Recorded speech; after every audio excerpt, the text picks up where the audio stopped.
오늘 성경 말씀은 출애굽기 3장입니다. 앞에 창세기 다음에 나오는 장이 있지요. 출애굽기 3장 10절 말씀입니다. 성경책을 가지고 계신 분들은 한번 찾아보면 좋을 것 같습니다. 성경책이 없는 친구들은 화면을 봐주시면 되겠어요. 출애굽기 3장 10절.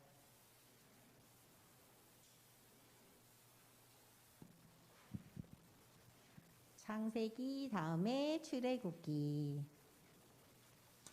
다 찾으신 줄 알고 함께 봉독하겠습니다. 다 같이 시작.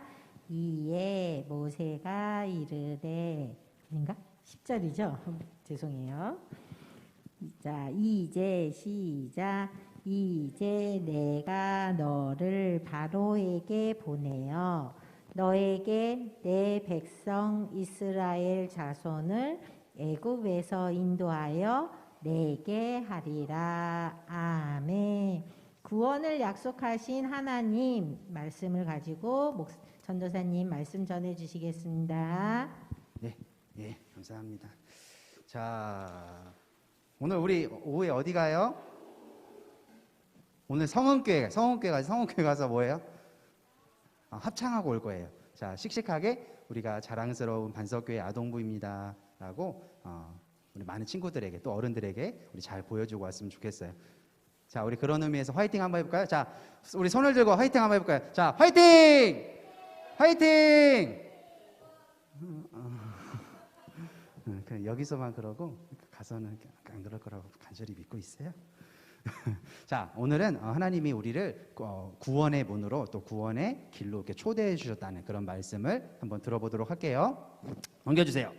자, 우리 이런 화면에 잘 보이는지 모르겠는데 이런 하수도 같은 걸 본 적이 있나요? 막 물을 이렇게 펌프 같은 거 막 물을 이렇게 퍼올리는 거. 봤어요? 봤어요? 보면 안 되는데.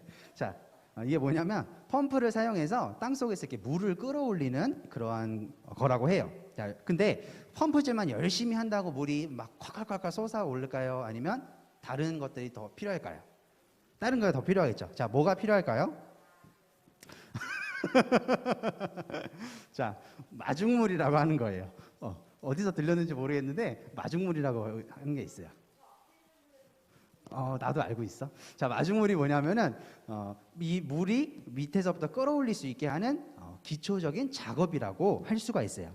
자, 보잘것없이 보이는 이 마중물 한 그릇 또는 한 바가지가 지하에서 있는 많은 지하에 있는 물을 지하수라고 하는데 많은 지하수들을 끌어올리는데 중요한 역할을 한다고 해요.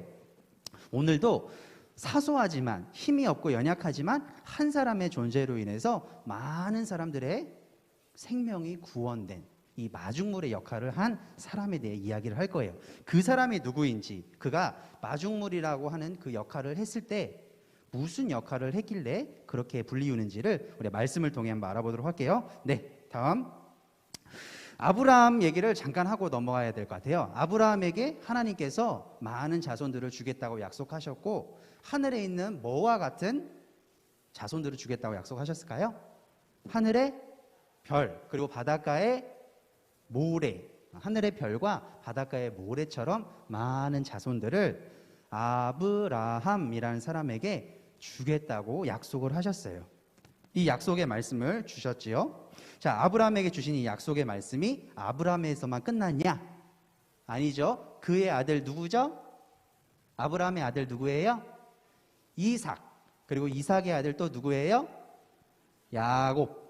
자, 야곱의 아들 또 누구예요? 요셉. 지금은 외우지 않아도 돼요. 나중에 또 우리가 성경 골든벨이나 문방 공부 시간에 다시 배울 거예요.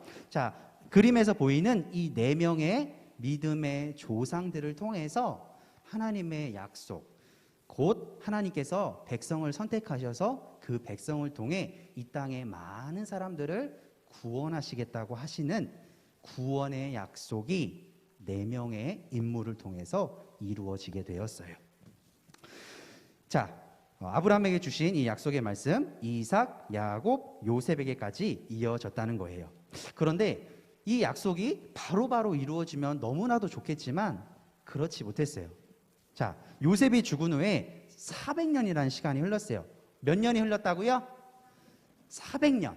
400년이라는 시간이 흘렀어요. 그러면서 이 이스라엘, 야곱의 자손들은 그 수가 점점 불어나서 한 민족을 이루게 되었는데 우리가 그 사람들을 이스라엘 민족이라고 부르는 거예요.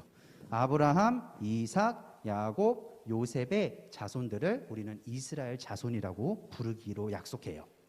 자, 그런데 이 이스라엘 민족, 그 당시에는 힘이 없고 약하고 우리나라처럼 다른 민족의 지배를 받았던 이 이스라엘 민족이 이집트라는 나라의 지배를 받게 돼요. 자, 그리고 그 왕, 그 이집트의 왕 파라오는 이 이스라엘, 아주 작고 힘없던 이 이스라엘 민족이 하나님의 약속으로 인해서 점점 자손이 늘어나는 것을 견딜 수가 없었어요. 우리나라가 이웃나라였던 일본의 지배를 받고 또 많은 핍박을 받고 어려움을 겪었던 것처럼 말이죠. 왜냐? 이스라엘 민족이 점점 많아져서 진짜로 하나님 말씀처럼 하늘의 별과 바닷가의 모래처럼 돼서 이집트뿐만 아니라 세계에 있는 많은 나라들을 지배하고 또 그들의 영향력이 커질 것을 두려워했던 것이죠. 자, 그래서 파라오가 이러한 명령을 내려요. 이스라엘에서 태어난 남자아이는 모두 강물에 던지고 여자아이들만 살려두어라 라는 끔찍한 명령을 내려요. 근데 이 와중에 한 아이가 태어나요. 바로 그 마중물의 역할을 했던 아이. 누굴까요? 모세예요. 모세라는 이야기도 들어봤죠? 요셉의 그 뒤 이어서 하나님의 지도자로 선택받은 그 사람이 바로 모세였어요.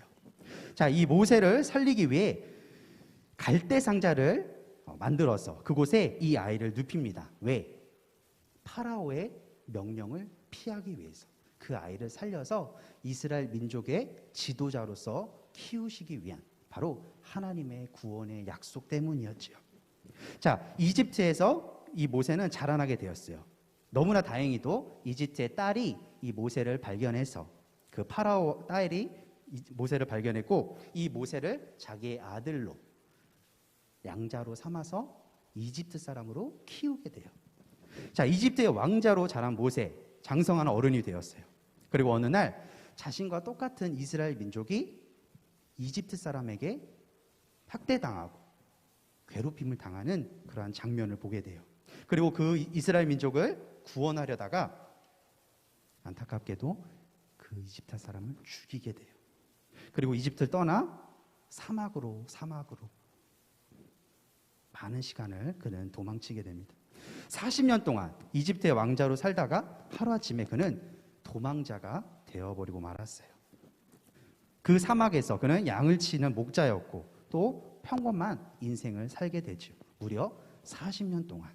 400년이란 시간도 또 40년이란 시간도 이 하나님의 구원을 성취하기 위해서 걸렸던 시간이에요.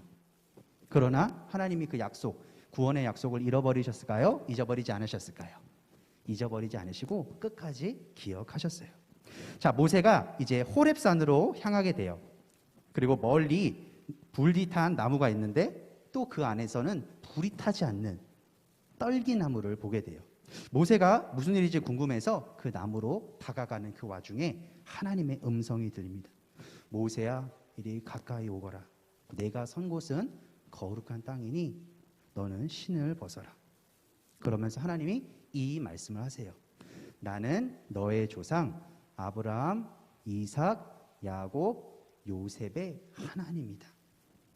오래전 이 네 명의 믿음의 조상에게 하셨던 그 약속을 하나님이 기억하셨던 거예요. 400년이란 시간 동안 또 40년이란 시간 동안 사람들은 하나님이 자기들을 잊은 줄 알았어요. 왜? 우리는 하나님의 선택된 선민이라고 하는데 이렇게 우리는 이집트에 괴롭힘을 당하고 힘들게 살아야 됩니까? 라는 의문이 이스라엘 민족에게 있었던 거예요. 그리고 하나님을 불평하고 원망하는 그러한 시점에 하나님은 이 모세라는 지도자를 선택하셨던 거고요. 그러나 모세는 단숨에 하나님의 명령을 받아들이기가 어려웠어요. 왜 그랬을까? 이집트로 내려가라는 그 하나님의 말씀, 이스라엘 민족을 어려움에서 구원해내라는 그 약속의 말씀에 왜 응답할 수가 없었을까요?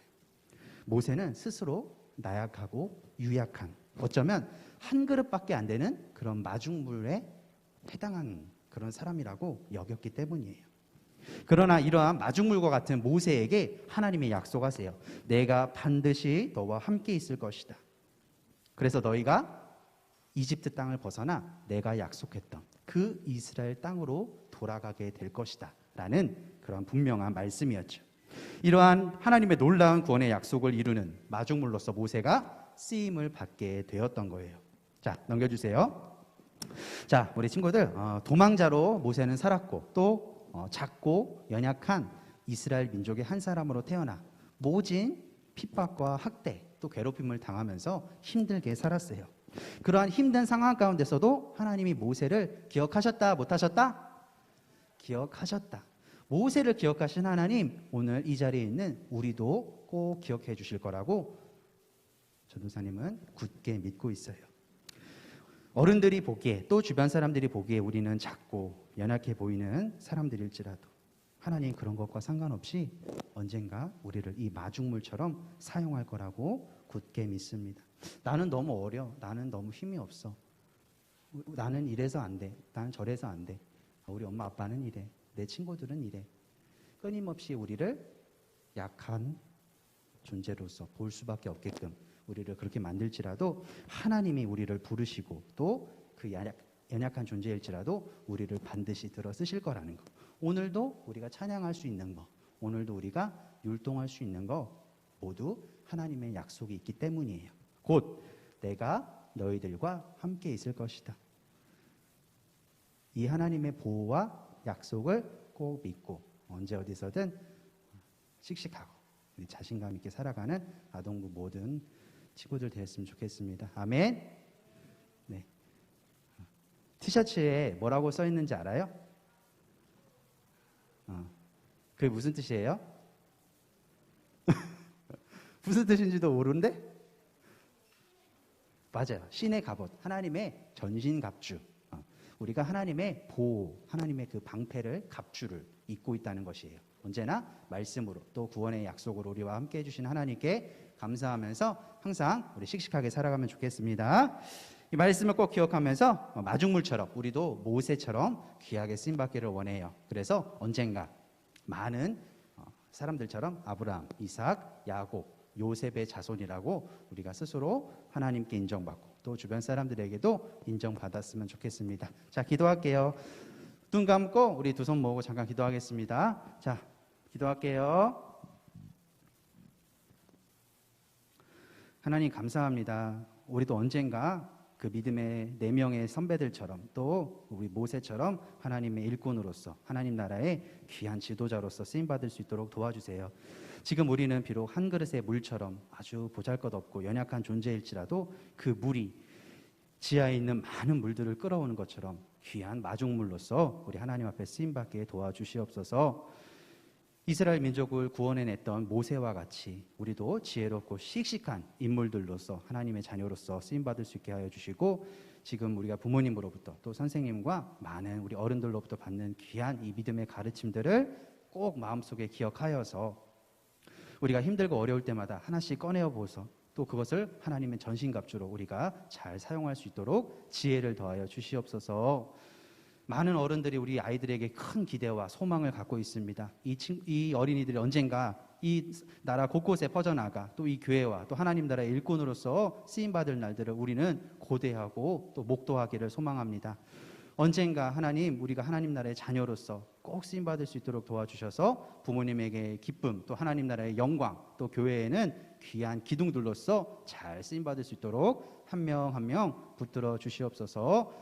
1학년부터 6학년까지 지금 우리 인생에서 가장 소중하고 빛나는 시기를 지나가고 있는 우리 친구들, 상처받고 힘든 일, 또 내가 정말 하나님 나라의 자녀인가 의심하게끔 만드는 주변의 많은 상황들로부터 하나님 결계를 쳐주셔서 하나님의 방패로서 또 말씀으로서 잘 무장하여서 언제 어디서든 씩씩한 모습 잃지 않도록, 자신감 잃지 않도록 용기와 지혜를 불어넣어 주시옵소서. 예수님의 이름으로 감사드리며 기도를 드립니다. 아멘.